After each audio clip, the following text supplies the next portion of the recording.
비즈니스 모델, BM은 무엇인가?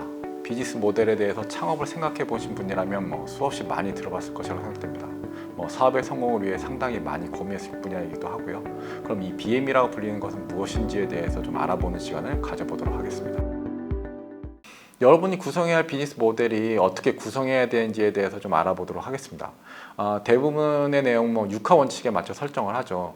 그래 따라서 6개의 의문사를 활용하면 되는데 어디에서는 여러분이 있는 것이고 언제는 지금 혹은 조만간이라고 보면 4개의 의문사가 남게 되죠. 그 4개에 대해서 보면 누구를 위한 가치를 만들고 왜 그 사람의 가치가 있는지부터 해서 가치를 어떻게 만들고 전달하는가에 대한 내용을 구성할 것을 얘기하고 있습니다. 이 질문들의 핵심은 여러분이 제공할 제품이나 서비스의 가치입니다. 이런 내용에 대해서 좀 더 일찍 크리스텐슨이 비즈니스 모델을 구성하기 위해 필요한 4가지를 제시했습니다. 이 역시 가치 제한을 중심으로 이 가치를 만들기 위한 자원과 방식, 그리고 이를 통해 여러분이 얻을 수 있는 수익에 대한 부분으로 구성했습니다. 중요한 건 가치인데 왜 가치라고 안 하고 가치 제한이라고 할까요? 뒤에 설명할 시간이 따로 있겠지만 제품의 효능에 대해서 경험하기 전에 인지하기가 좀 쉽지 않기 때문에 제한이라고 하는 것 같습니다. 새로운 것은 스티브 잡스의 말처럼 앞에 보여주기 전까지는 그 가치를 이해하기 어려운 경우가 많아서 이에 대한 설명이 필요한 것이죠.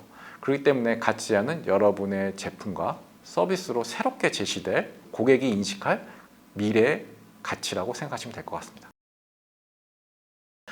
자원은 이런 가치를 만들고 고객에게 전달할까지 필요한 것들입니다.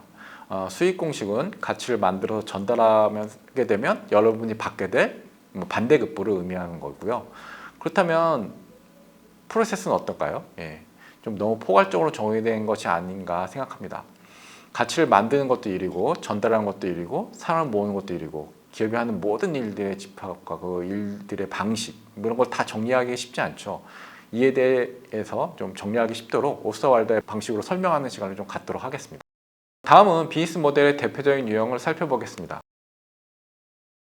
비즈니스 모델을 자신의 아이템에 맞게 구성할 때 기본 뼈대가 될 수 있는 좀 참고할 만한 사항이 있으면 좀 여러분의 설계에 좀 도움이 될 것이라고 생각됩니다. 그래서 나온 게 패턴인데요. 비즈니스 모델이라는 것들에 대한 출현과 그 방식을 정리하다 보니 대략적으로 55개로 정리된다는 연구 결과입니다. 근데 보시다시피 학회에서 발표된 후에 좀 돈이 될 거라고 생각했던 것 같아요. 그래서 이후에 논문으로 나오기보다는 책으로 출판을 했습니다. 그래서 그 후에 작게는 17개에서부터 더 많게는 60여 개까지 패턴을 정리해서 한 내용들이 인터넷에 검색하면 많이 나오고 있습니다. 앞서 언급한 바와 같이 개별 아이템별로 직면한 환경과 상황이 모두 다르기 때문에 비즈니스 모델은 모두 다 제각각입니다. 다만 BM을 구성하는 핵심 유형은 패턴화되어 있어서 여러분의 BM을 구성할 때 참고하시면 좋을 것 같습니다. 대부분의 사업 모델은 여기서 언급하는 패턴 중 하나만 따르는 게 아니고요. 여러 종류의 패턴의 조합이나 혹은 변형인 경우가 되게 많습니다. 그럼 여기서 말하는 55개에서 나오는 것들 중 일부, 그리고 그 외에 전통적으로 내려오는 것들 중 일부, 그런 것 중에 좀 몇 가지만 좀 추려서 살펴보도록 하겠습니다. 팜 스탠드는 우리말로 하면 그냥 자판을 여는 걸 볼 수 있는데요. 가장 오래된 방식입니다. 내가 생산하고 사용하고 남은 인형 생산물을 교환하고 파는 거죠. 그래서 자판도 좀 고정형이 아니고요. 최근에는 지방의 유명한 장터나 도깨비 시장이나 야시장 등 특정 이벤트에 맞춰서 가판을 열리는 경우를 보시면 쉽게 이해할 수 있을 거라고 생각됩니다. 또 미국 영화에 나온 아이들이 레모네이드를 파는 경험을 하는 것처럼 쉽게 할 수도 있고요. 그래서 내가 가진 자원을 충분히 마케팅을 할 수 있는 경우에 사용할 수 있는데요. 대신 유명 이벤트와 연계해서 참여하기 위해서는 좀 이미 참여자들이 좀 사전에 점유한 경우가 많아서 실현하는데 네트워크랑 자원의 소모가 좀 있는 경우가 있습니다. 다음은 가장 전통적인 방식인데요. 도매 혹은 소매업과 관련된 내용입니다.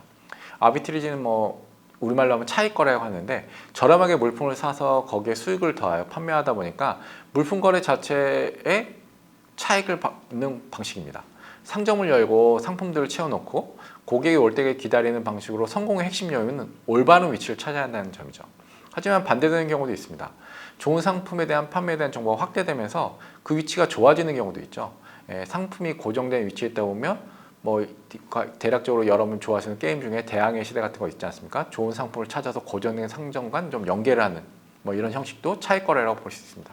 다만 차익 거래라는 용어가 좀 더 일상적인 곳은 금융 및 재무 분야입니다. 거기에 쓰는 의미와 여기 있는 거는 좀 단어는 같더라도 동일한 단어라도 사용할 때 의미가 좀 다르기 때문에 유의해야 합니다. 비즈니스 모델 패턴 중에 가장 유명하고 이런 패턴의 형식으로 시장에 안착하기를 많은 사람들이 바라는 모델이 좀 면도기와 면도날 모델입니다. 낚싯바늘과 미끼 모델이라고도 하는데요. 면도기가 낚싯바늘이고요. 면도날이 미끼입니다. 다만 미끼라는 부분이 마케팅의 다른 용어로 많이 사용되다 보니까 의미상의 혼동을 피하기 위해서인지 면도기와 면도날이 좀 더 보편적으로 쓰이고 있습니다. 이름과 같이 이 모델은 특정 가치를 얻기 위해서 필요한 부분을 최소 2개 이상의 보완제 형태로 구성해야 합니다. 낚싯바늘로 고기를 낚기 위해서는 미끼를 계속 넣어줘야 하는 것처럼 면도를 위해서는 면도기의 면도날을 계속 바꿔줘야 하는 것이죠. 그래서 보완제 중 하나는 좀 사용기간이 길어야 하고요. 다른 하나는 좀 많이 짧은 좀 소모성 아이템으로 구성됩니다. 초기의 면도기는 면도날과 같은 일종의 칼로 일체형이었습니다. 이때 소모되는 부분이 날 부분이라는데 착안해서 둘을 분리해서 면도날을 리필 형태로 쓸 수 있게 한 거죠. 예. 근데 가장 오래된 면도기가 기원전 1400년에 발견되었다는데요. 예. 이렇게 분리된 형식의 면도기가 최초로 나온 것은 1800년대 후반입니다. 그러다 보니까 이제 변화가 얼마나 어려운지 좀 새로운 아이디어가 시장에 안착하기 어려운지 알 수 있는 사례이기도 하죠. 예. 이 모델의 장점은 분리형 면도기의 사용자들이 일정 수준에 이르면 소모품으로 면도기보다 조금 저렴한 면도날의 소비는 꾸준히 발생할 수밖에 없는 구조라는 거죠. 여기에 핵심은 미끼가 되는 기본 보완제 중 하나가 일정 수준 이상의 가치를 가지고 있다는 인식을 심어줘야 한다는 겁니다. 그래서 가치가 있는 제품이 아주 낮은 마진 혹은 손해를 감수하고 고객에게 제공하면서 장기적으로 수익을 창출하는 구조를 만들어가는 것을 말합니다. 이 패턴을 활용하여 IT 산업에 적용된 대표적인 사례가 프린터와 토너입니다. 그리고 최근 커피분과 맞물려 커피 머신과 커피 캡슐 형식도 이 패턴을 활용한 사례고요. 프린터나 커피 머신 가치가 낮다고 생각되면 경쟁사의 프린터나 커피 머신 쉽게 갈아탈 수 있기 때문에 기본적으로 그 커피 머신과 프린터의 가치는 상당히 높게 인식될 수 있어야 됩니다. 그런데 많은 사람들이 이런 걸 바라지만 꼭 이렇게 해야 할 필요는 없습니다. 언제나 이에 대한 역발상도 중요하죠. 그래서 이름도 역면도기와 면도날 모델입니다. 대표적인 게 미국 A사의 아이폰입니다. 그래서 아이폰 모델이라고 하는데요. 아이폰은 아주 비싸죠. 대신 아이폰의 활용도를 높일 수 있는 앱이나 음악 등 콘텐츠는 상대적으로 많이 저렴합니다. 스티브 잡스가 아이튠즈의 음악 서비스 환경을 조성할 때 음원의 불법 복제가 좀 일반화되어 있기 때문에 좀 그 환경을 조성할 수 있었던 거죠. 예. 여러분의 제품이나 서비스를 2개 이상으로 나누고 이런 2개가 보완제로 구성할 수 있다면 한번 도전해 볼 만한 BM 패턴입니다. 다음은 구독 모델입니다. 월정액 모델이라고 하는데요. 일상에서 쉽게 발견됩니다. 잡지나 신문을 구독하면 여러분이 신문이나 잡지를 읽건 말건 정해진 주기에 맞춰 보내주고 정해진 주기에 맞춰서 여러분의 그 비용을 청구하는 형식이죠. 아마존의 킨들을 활용한 월 도서 대여 서비스라든가 여러분이 월정액을 내고 사용하는 음악 스트리밍 서비스 혹은 소프트웨어가 사용기간이 있는 경우 등을 말합니다. 그리고 이를 더해 조금 더 발전한 형태가 핸드폰 요금이나 가스비처럼 사용하기로 약정한 것을 기본료로 하고 그에 대해 사용량에 맞춰 사용료를 내도록 하는 구조를 할 경우에는 경제학에서 소비자가 얻어야 될 소비자 후생 전체를 공급자가 가져가는 구조를 만들어서 수익을 좀 극대화할 수도 있습니다. 기존의 모델을 구독 모델을 바꾼 형태도 있는데요. 대표적인 게 우리나라의 정수기 사업 모델입니다. 냉장고나 텔레비전처럼 초기에는 정수기도 일반 판매 형태였습니다. 하지만 이제 꾸준한 관리 필요성이 제시되면서 구독 모델로 정비 및 대여 서비스를 연결시키면서 우리나라에서 거의 모든 가정마다 정수기 한 대씩 보유하게 된 발상의 전환, 비즈니스 모델에 대한 발상의 전환에 따른 성공 사례라고 할 수 있습니다. 로스 리더는 말 그대로 특정 상품에 대해서 원가보다 싸게 팔거나 아니면 일반 판매가보다 훨씬 싼 가격으로 판매하는 상품 용어입니다. 고객을 유혹하게 쓰는 우리말로는 좀 미끼 상품인데요. 이는 특정 상품 외에도 다양한 상품을 보유하고 있어야 합니다. 그래서 미끼 상품을 보고 온 고객들이 이동 시간이나 정보 수집에 기타 수고를 들이느니 한마디로 좀 온 김에 다른 곳에서 상품을 소비하기보다는 여기서 한꺼번에 소비하도록 유도하는 것을 말하는데요. 하지만 좀 지극히 합리적인 소비자, 좀 업주 입장에서는 얌체 고객일 수 있는데요. 이런 사람들이 많으면 손해를 볼 수 있기 때문에 자신의 고객에 대해서 잘 파악하고 있지 않다면 좀 유의해야 되는 방법, 비즈니스 모델이기도 합니다. 우리말로 바꾸면 주차요금제 혹은 좀 덤치큰 모델입니다. 주차요금제보다는 그냥 범칙금 모델이라는 말로 많이 쓰이고 있고요. 일벌백계형 모델이기도 합니다. 사용하는데 별것 아닌 것 같아서 무시했다가 크게 손해보는 경우에 그 손해를 가져가서 여러분이 수익화하는 거죠. 미국의 거리에 있는 주차 메터기 같은 경우 요금이 2시간에 50센트에서 2달러까지 좀 다양했던 것 같습니다. 네, 사실 주차해 놓기 때문에 좀 돈을 내기에는 좀 아까운 편이죠. 사용하지도 않으니까요. 네. 그래서 매터기 앞에 그냥 세워놓은 차도 상당히 있습니다. 하지만 가끔 검침원이 와서 뭐 시간이 돌고 있는지 좀 확인을 하다 보면 시간이 지난 차량이랑 좀 등록 안 한 차량에 대해서는 작게는 뭐 $20에서 많게는 $80가 청구하는 걸 좀 본 적이 있습니다. 유사하게 쓰는 모델이 좀 신용카드인데요. 신용카드 관련 사업은 뭐 본인 입장에 따라서 패턴을 몇 가지 모델로 분류를 합니다. 하나는 소액 결제, 마이크로 트랜잭션인데요. 하지만 너무 작은 금액의 경우에는 사용자를 제외하고 뭐 청구자와 카드사 모두 손해를 보기 때문에 상당히 작은 금액을 좀 기피하는 경향이 있습니다. 다른 하나는 거래 수수료죠. 트랜잭션 피인데요. 거래 금액에 맞춰 일정 수수료를 받죠. 마지막이 여기서 언급한 범칙금 모델입니다. 낮은 수수료에 맞춰 사람들이 쓰게 하는데요. 정해진 기한 내에 갚지 못할 경우는 어떻게 하죠? 아주 높은 고율의 이율로 붙여서 다시 재청구를 하는 형식입니다. 이렇게 청구와 그에 따른 수익을 얻기 위해서는 상당한 권위와 권력이 좀 필요한 모델입니다. 그렇기 때문에 스타트업이라면 다른 권위 있는 파트너와 연계되는 게 좀 필수적입니다. 우리말로 하면 말 그대로 벽돌과 클릭이죠. 벽돌은 기존의 오프라인 매장을 말하는 거고요. 클릭은 온라인상의 매장을 이릅니다. 오프라인 매장을 가지지 않은 온라인 매장은 상대적으로 가격 경쟁력을 가지게 되죠. 하지만 실제 상품을 보지 못하고 주문해야 하는 위험은 고객들이 갖고 있지 않습니까? 그래서 일부 합리적으로 보이는 좀 소비자들은 오프라인 매장을 활용해서 자신이 살 상품을 사전에 검증을 하고요. 소비는 온라인에서 하는 형태가 좀 많이 관찰되었습니다. 이런 소비 행태가 확대됨에 따라서 검증의 오프라인 매장이 좀 사라져가게 되었죠. 온라인 마켓의 보안제들이 사라져가고 온라인 마켓의 영향력이 커지면서 그 확산되는 홍보를 위해 다시 오프라인 마켓을 만들어 가기도 했습니다. 그래서 온라인 마켓과 오프라인 마켓 모두를 가진 형태를 말하는 모델을 이릅니다.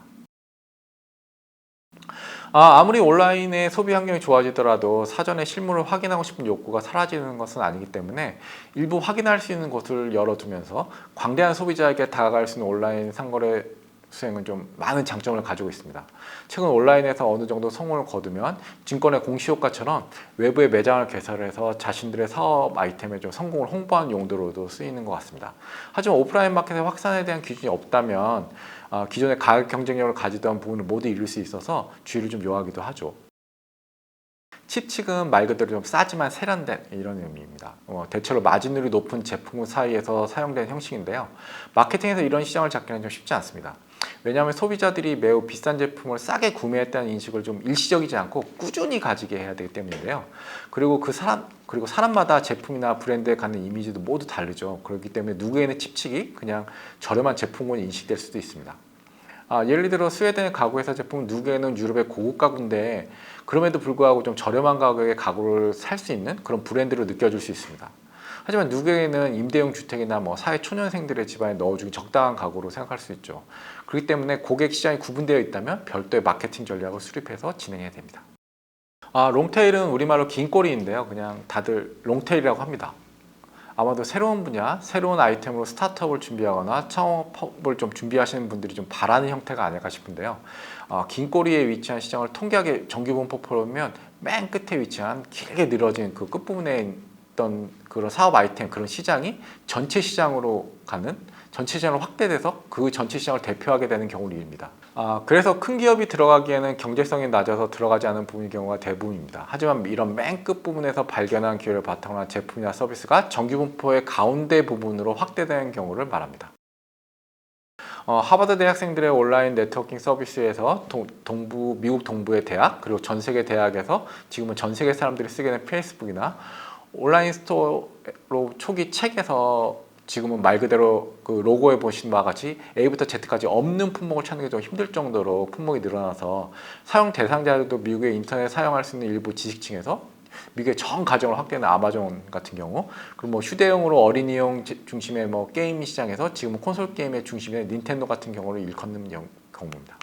여기서 핵심은 누구도 진입하는 니치마켓을 선점한다는 건데요. 그리고 니치마켓의 고객들이 다른 사람들이 따라하고 싶어하는 모델의 첫 번째 정의 있지 않습니까? 모범이 될 수 있는 사람들을 한다는 점도 중요합니다. 더불어 그 사람들이 자신이 쓰고 있는 것을 외부에 적극적으로 자기 쓰는 걸 좋은 점을 알릴 수 있는 티핑 포인트에서 일명 웨이본으로 칭해질 수 있는 계층의 사람들이 그 니치 마켓을 구성하고 있어야 한다는 것도 중요한 점입니다. 이 외에도 더 많은 패턴이 있습니다만 그중 특이해 보이는 몇 가지만 더 언급하고 마무리하도록 하겠습니다. 호텔 캘리포니아는 호텔보다는 여러분 아시다시피 밴드 이글스의 노래가 더 유명하죠.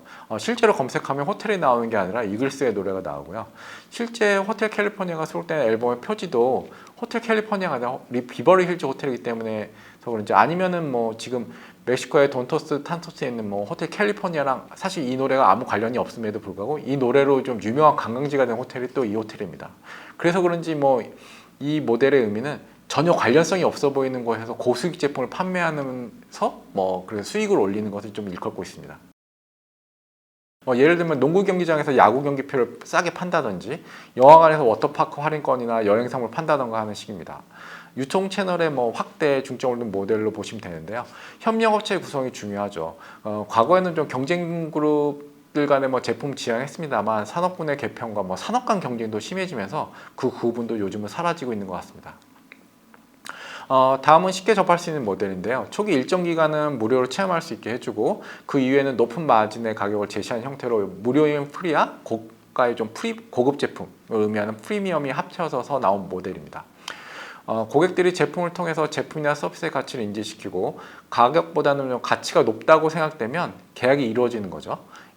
새로운 제품이나 서비스의 가치를 고객에게 인지시키기 쉽지 않기 때문에 무료 체험 행사를 진행한 것에서 좀 확대된 형식이라고 보시면 될 것 같습니다.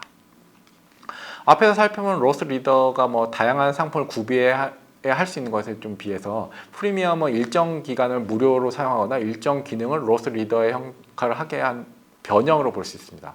로스 리더가 기존의 유통산업에 쓰는 용어라면 프리미엄은 IT 산업 쪽에서 좀 많이 쓰는 용어고요. 하지만 일반 유통업에서 로스 리더 외의 상품이 프리미엄인 제품은 경우는 좀 일부이죠. 하지만 대다수 이쪽 IT 쪽에서는 이런 식으로 수익을 내는 구조를 만들기 때문에 이런 로스 리더랑 좀 프리미엄은 약간 이런 식으로 좀 다른 내용을 조금 가지고 있습니다. 랜드로드 집주인 모델은 우리나라의 민법에 나온 소유권과 일명 용익 물건인 사용권의 분류로 수익을 창출하는 것이라고 보면 됩니다. 소유권자가 사용의 권리만 대여해 주는 거죠. 실제 집이나 자동차 렌트 같은 것에서부터 최근 IT 업체에서 서버 임대, 앱하드, 그리고 지식재산권의 실시권 거래 등을 보시면 알 수 있습니다. 니클은 5센트짜리 동전이고요. 다임은 10센트짜리 동전의 이름입니다. 처음에는 저렴한 비용으로 일부를 사용해야 하고 그 외에 일명 옵션을 계속 추가해서 비용을 추가 지불하게 하는 구조를 말합니다. 그리고 이와 반대되는 개념이 플랫피입니다. 한 번에 지불하고 그 외에 추가 비용을 일체 발생하지 않도록 하는 경우인데요.